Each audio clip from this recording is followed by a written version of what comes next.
आएगी, वह सुबह मिट जाएगी, वह सुबह मिट जाएगी। तो ये जो सुबह लाने का काम आप बैठे हैं, सैकड़ों की तादाद में जो बैठे हैं, निश्चित बात है कि यही वो सुबह लाने का काम करते हैं। शहीद आजम भगत सिंह ने भी कहा था, आजादी का सपना देखा था, और जब कोर्ट में जब बयान हो रहा था, बोले इंकलाब से तुम्हारा मतलब क्या है, तो कहा था मैं उस व्यवस्था को बदलना चाहता हूं जिस व्यवस्था में अन्न पैदा करने वाला किसान भूखों मरता है। मैं उस व्यवस्था को बदलना चाहता हूं जिस व्यवस्था में बड़े बड़े महल और अट्टालिकाएं बनाने वाला कारीगर और मजदूर बिना छत के सोता है। मैं उस व्यवस्था को बदलना चाहता हूं जिस व्यवस्था में जो जूती बनाने वाला मोची नंगे पैर घूमता है। मैं उस व्यवस्था को बदलना चाहता हूं जिस व्यवस्था में कपड़ा बनने वाला बुनकर नंगे बदन घूमता है। यानी जो खुद उत्पादन करता है वो उस उत्पादन से वंचित रहता है। मैं उस व्यवस्था को बदलना चाहता हूँ। वो जो सपना भगत सिंह का सपना था, शहीद लुधियानवी का सपना था, वो सपना पूरा नहीं हुआ। ये सपना पूरा करने का काम, इन खेतों को हरा भरा करने का काम आपको ही करना पड़ेगा, हम सबको करना पड़ेगा। ये निश्चित बात है साथियों, घबराने की कोई जरूरत नहीं है। गांव गांव में अलग जगाने का काम करेंगे और आने वाले समय में यहाँ हरियाणा की जनता, चाहे सरकार कोई भी रंग की आ जाए, चाहे तीनों जगह एक ही रंग की सरकार आ जाए, पहले भी आई थी, ये सीधे हाथों हमें पानी देने वाले नहीं है।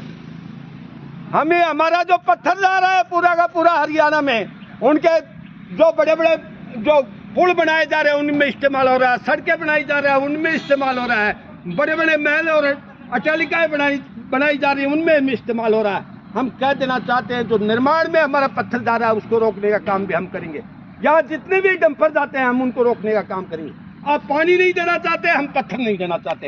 ये लड़ाई हमें करनी पड़ेगी और तब जाकर के सरकार को झुकाना पड़ेगा। धन्यवाद। हमने चाहे वो बिजली का आंदोलन हो, अमरूदों के बाद में 8 दिन जो धरना चला था, वसुंधरा की सरकार थी उस टाइम में, राजस्थान के 70,000 कुओं पर जो बिजली आपको साथियों, इस बिजली का कॉलम में आता है सरकार द्वारा वहन राशि, सरकार वहन कर रही है। 1,000 रुपए बिल आते तो किसान का सिर्फ 200 रुपए लगता है, 800 रुपए आज भी सरकार वहन कर रही है। आपका बिल ज्यादा नहीं आ रहा।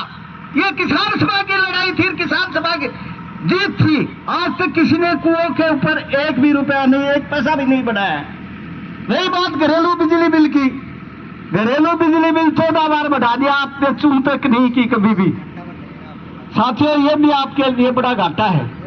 संघर्ष करना पड़ेगा, लड़ना पड़ेगा। अब आपके ये मीटर जो आ रहे हैं, जिस तरह से मोबाइल में पैसे डलवाए जाते हैं, मोबाइल चलता है, पैसे खत्म हो गया, मोबाइल बंद हो गया, उसी तरह से मीटर लगातार जोधपुर संभाग में लगे हुए, लगने शुरू हो गए। 2025 तक ये कई लाख मीटर लग जाएंगे, धीरे धीरे आपके भी लगेंगे। जिस तरह से मोबाइल में पैसे डलवाए, पैसे हैं तो मीटर चलेगा, पैसे नहीं है तो मीटर बंद हो जाएगा। अब भाग के रात को जाओगे क्या वहां कि भाई लाइन चालू करे, पैसा जमा करे?